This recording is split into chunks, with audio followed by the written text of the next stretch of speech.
Ohio sebuah negara bagian yang dulunya menjadi simbol impian kelas menengah Amerika, kini mendapati dirinya terjebak dalam krisis kemanusiaan yang jarang dibicarakan dengan cukup keras, yaitu tunawisma.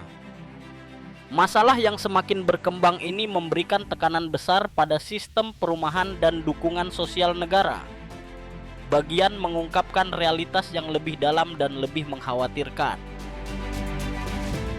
Di balik tajuk utama adalah individu-individu dari segala lapisan masyarakat, mulai dari pemuda yang berjuang untuk bertahan hidup, lansia yang hampir menyerah, hingga keluarga yang berjuang untuk tetap bertahan.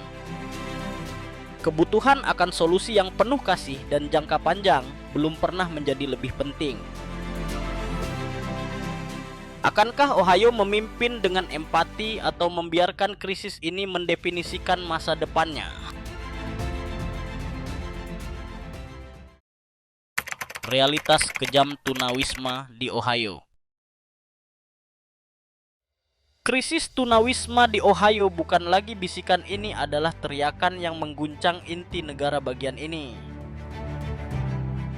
Pada tahun 2024, Departemen Perumahan dan Pengembangan Perkotaan ALA-S mencatat 11.759 orang Ohio yang hidup tanpa rumah dalam satu malam, dengan 2596 di Kabupaten Franklin yang merupakan rumah bagi Columbus, sebuah lonjakan 74% dibandingkan tahun sebelumnya. Namun angka-angka ini menyembunyikan kenyataan yang lebih gelap.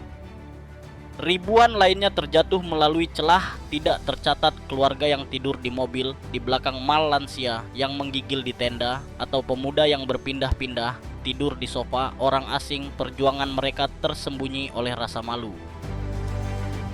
Meskipun 80% menemukan tempat penampungan, sementara 1 dari 5 orang hidup di bawah jembatan atau di tempat parkir gelap, terpapar cuaca dan keputusasaan.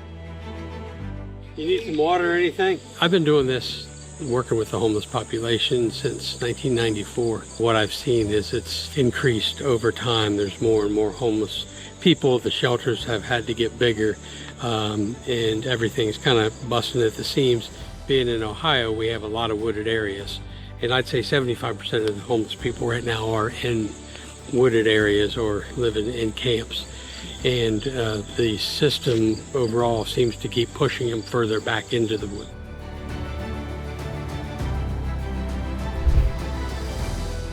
Ambil contoh Ellen, seorang nenek berusia 68 tahun dari Columbus. Setelah puluhan tahun menjadi guru tagihan medis, menguras tabungannya memaksanya untuk masuk ke tempat penampungan, di mana ia merasionalisasi obat jantung untuk bertahan hidup. Saya tidak pernah mengira hidup saya akan seperti ini, katanya, suaranya tergetar. Kisah Ellen mencerminkan ribuan orang seiring dengan lonjakan sewa yang meningkat 32% sejak 2019, yang mengungguli stagnasi gaji dan kekurangan 264.000 unit perumahan terjangkau di Ohio yang menjebak mereka yang rentan. Para ahli memperingatkan lonjakan tunawisma sebesar 10-15% pada tahun 2026 tanpa tindakan tegas. Tempat penampungan melebihi kapasitas rumah sakit, kewalahan dengan penyakit yang belum ditangani, dan ruang publik taman perpustakaan menjadi tempat berlindung bagi mereka yang tidak punya tempat lain untuk pergi. Ini bukan hanya masalah perumahan, ini adalah kegagalan dalam kasih sayang dan prioritas. Kejahatan meningkat, anak-anak tidak sekolah dan lansia seperti Ellen menghadapi penghinaan, semua gejala dari sistem yang kelelahan. Ohio yang dulunya menjadi simbol ketahanan Amerika kini berdiri di persimpangan jalan. Akankah Ohio mengembalikan hatinya dengan solusi yang sesuai dengan skala krisis ini, atau akan membiarkan keputusasaan mendefinisikan warisannya?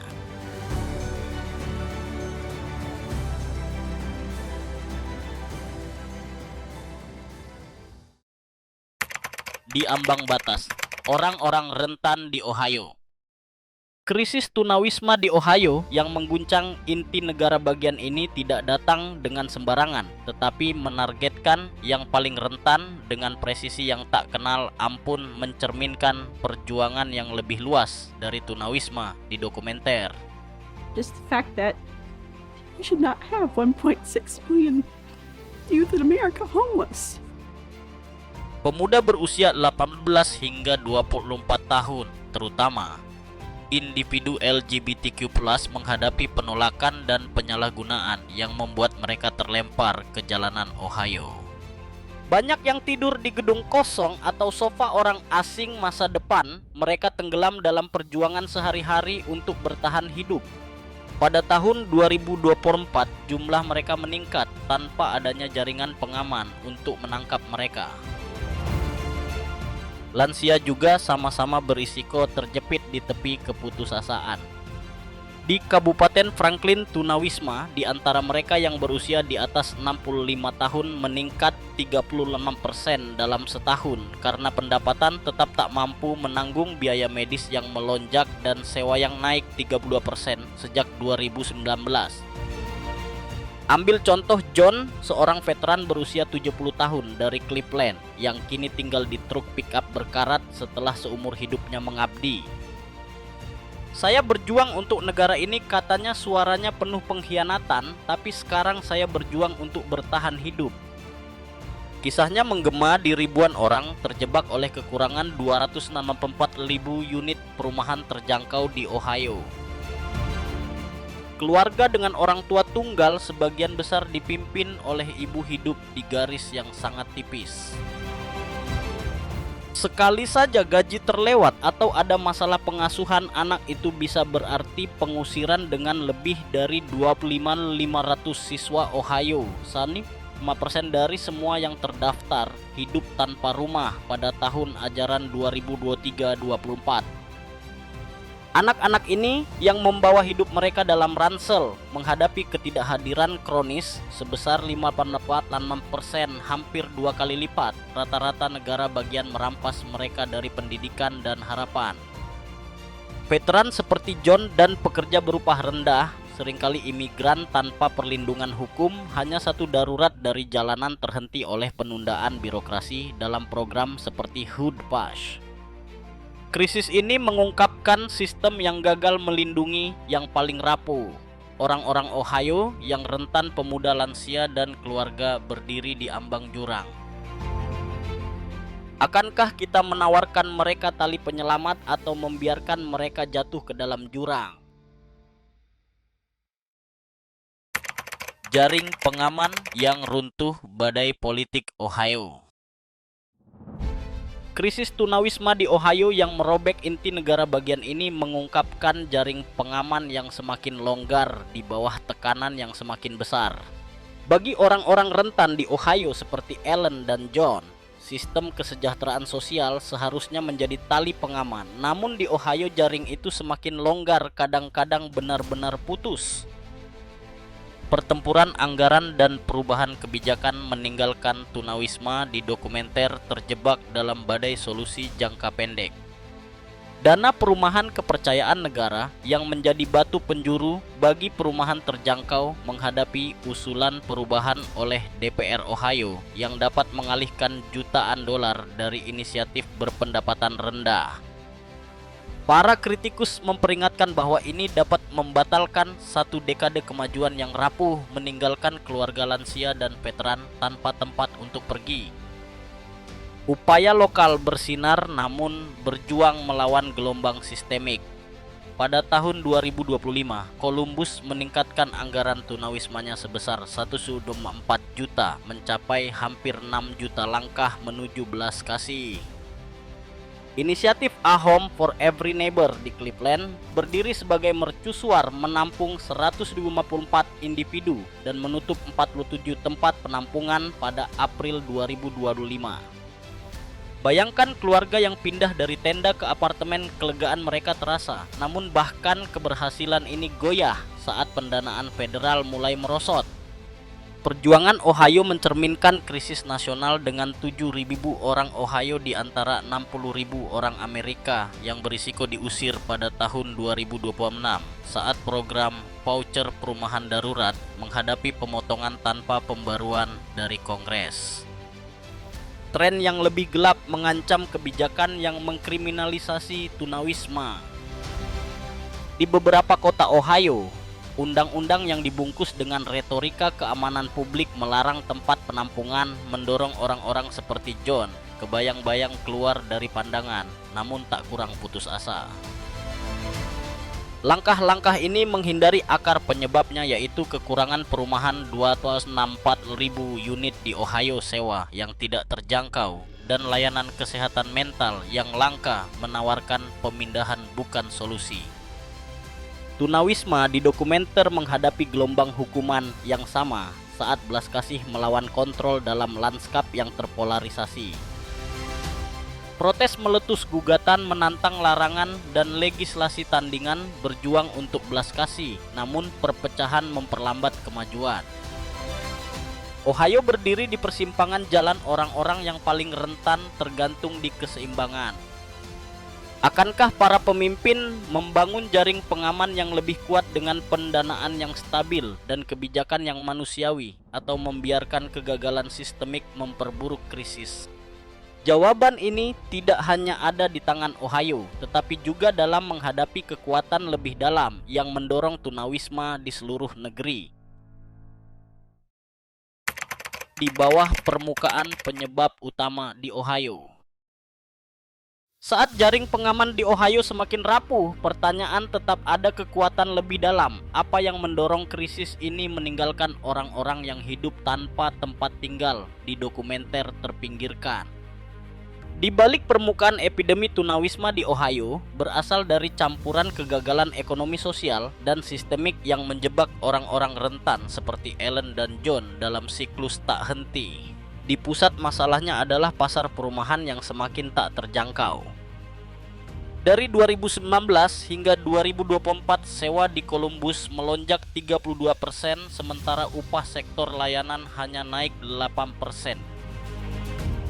Kesenjangan ini mendorong hampir setengah dari penyewa di Ohio masuk ke status beban biaya, menghabiskan lebih dari 30% pendapatan mereka untuk sewa, meninggalkan sedikit untuk makanan, obat-obatan, atau keadaan darurat. Bagi banyak orang, satu tagihan tak terduga perbaikan mobil atau rawat inap berarti pengusiran. Ambil contoh Maria, seorang ibu tunggal di Cincinnati.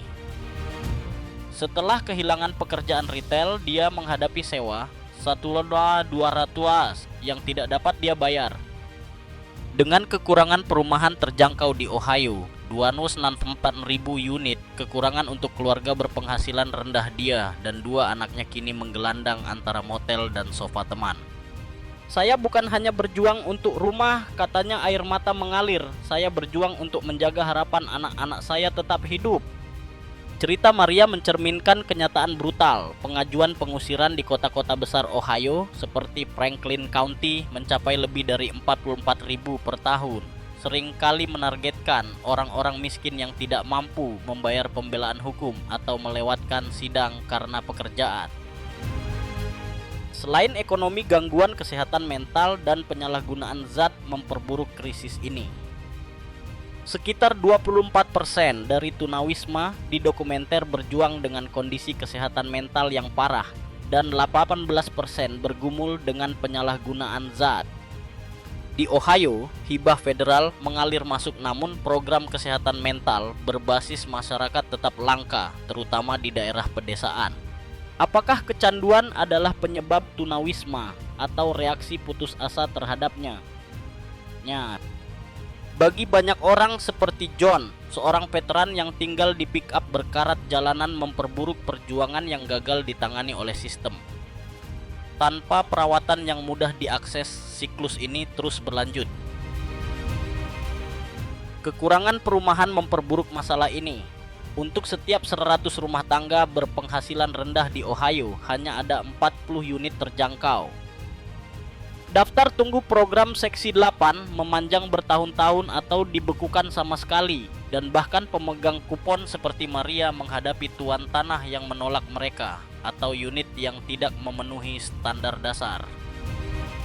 Pengusiran yang sering kali menjadi pilihan pertama daripada terakhir menyerang orang-orang yang berada di pinggiran ibu tunggal, veteran imigran mendorong mereka ke tempat penampungan atau lebih buruk lagi. Kekuatan-kekuatan ini, lonjakan sewa upah yang stagnan, dukungan kesehatan mental yang langka, dan pasar perumahan yang berat sebelah terhadap orang miskin saling terkait seperti roda gigi dalam mesin menghancurkan orang-orang paling rentan di Ohio. Tunawisma didokumenter menghadapi hambatan yang sama dari California hingga New York. Tetapi krisis di Ohio dengan proyeksi kenaikan 10-15% pada 2002 membutuhkan tindakan segera. Tempat penampungan tidak dapat menahan arusnya rumah sakit, tidak dapat menyembuhkan dampaknya, dan mengkriminalisasi tunawisma hanya mengubur masalah ini. Jika para pemimpin Ohio gagal mengatasi penyebab utama ini, ketidaksetaraan ekonomi, kekurangan perumahan, dan kebutuhan kesehatan mental yang tidak ditangani, harapan apa yang tersisa bagi mereka yang berada di ambang kehancuran? Tindakan atau fata morgana. Perjuangan Ohio melawan tunawisma. Saat jaring pengaman Ohio mulai terurai meninggalkan Ellen John dan Maria yang menggantungkan harapan, sebuah pertanyaan krusial muncul. Apakah upaya pemerintah benar-benar merupakan garis hidup atau hanya fata morgana sementara?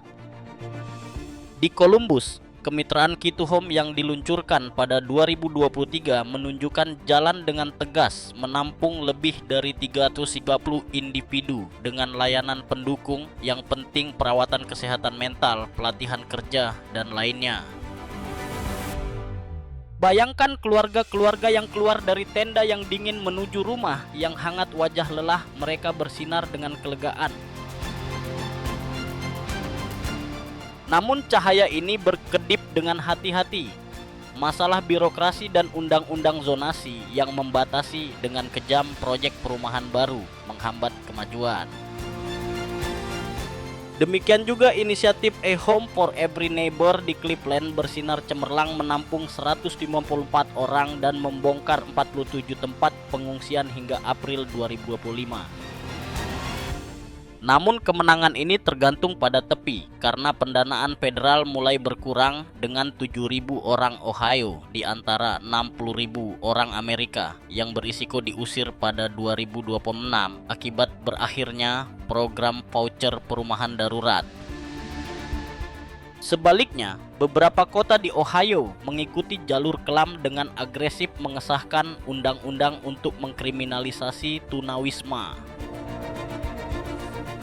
Dibalut dengan retorika keselamatan publik, langkah-langkah ini hanya menyapu orang seperti John ke gang-gang gelap tanpa memberikan solusi, hanya keputusasaan. Akibatnya penyebab utama kekurangan perumahan 264.000 unit di Ohio, lonjakan sewa, dan layanan kesehatan mental yang langka berkembang tanpa pengawasan. Untuk setiap keluarga yang diberikan tempat tinggal banyak lainnya tetap terdampar, terjebak dalam sistem yang lebih mengutamakan tampilan daripada empati. Program seperti Kituhome membuktikan apa yang mungkin terjadi ketika belas kasihan menggerakkan tindakan, namun ketergantungannya pada siklus hibah yang tidak stabil membuatnya rentan terhadap pasang surut politik. Lebih dari itu, respons Ohio seringkali terasa seperti pertunjukan kosong, bukan komitmen yang teguh. Apa yang dapat dilakukan pemimpin untuk menciptakan solusi jangka panjang daripada gerakan sementara? Bagaimana komunitas dapat memastikan program seperti A Home for Every Neighbor berkembang lebih dari 2025? Pertanyaan-pertanyaan ini memerlukan jawaban segera, tidak hanya untuk orang-orang rentan di Ohio, tetapi juga untuk perjuangan lebih besar melawan tunawisma. Akankah kita terus mendorong akuntabilitas untuk membangun sistem yang menyelamatkan nyawa atau puas dengan fatamorgana yang lenyap saat diperiksa?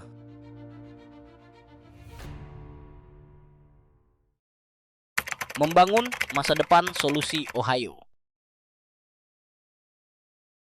Dengan upaya Ohio yang terhambat, bagaimana kita membangun masa depan di mana tidak ada orang seperti Ellen John atau Maria yang jatuh melalui celah?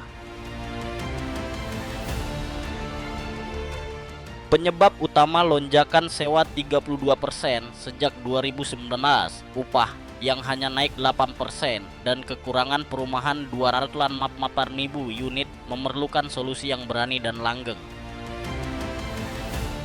Pertama, Ohio harus tanpa rasa takut mengadopsi model housing first, dengan cepat menyediakan rumah permanen kemudian menyusun layanan seperti konseling dan pelatihan kerja.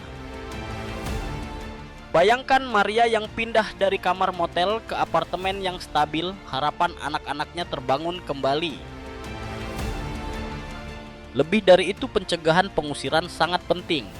Mediasi hukum dan bantuan sewa darurat yang terbukti di tempat lain bisa melindungi keluarga dari 44.000 pengusiran tahunan Ohio yang sering kali menargetkan orang miskin yang tidak mampu membayar pengadilan.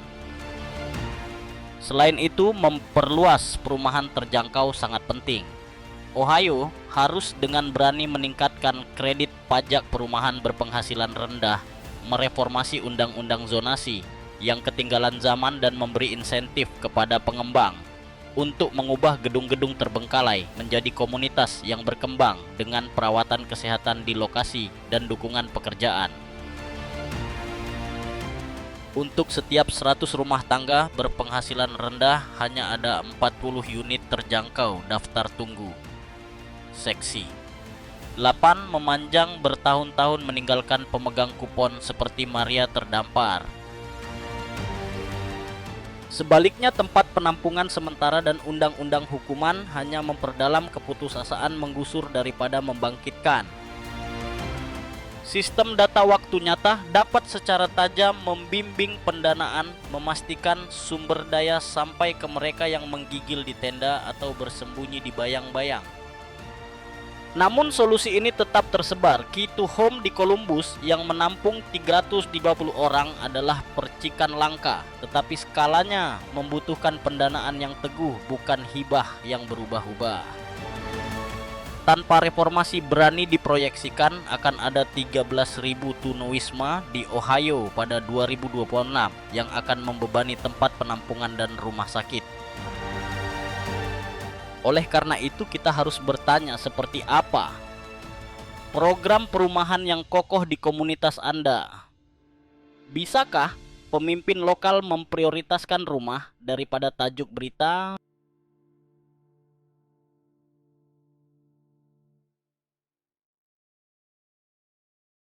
Seruan kolektif, kita mengakhiri krisis di Ohio.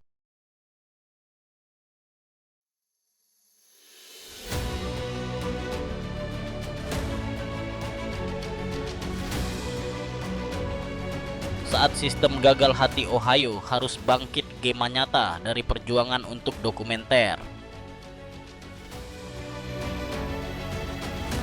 Ellen John dan Maria tetangga kita menghadapi krisis 11.759 tunawisma pada 2024 dengan 13.000 yang mengancam pada 2026. A Home for Every Neighbor di Cleveland yang menampung 124 jiwa membuktikan harapan itu mungkin, namun tempat penampungan tertekan dan keputusasaan berkembang. Dapatkah Anda meluangkan waktu sejam, mendanakan selimut, mengadvokasi perumahan? Perumahan adalah hak, bukan kemewahan. Akankah kita bersatu tanpa rasa takut untuk mengangkat yang rentan atau membiarkan apati menang? Masa depan Ohio tergantung pada kita bertindak sekarang untuk merebut kembali kasih sayang kita.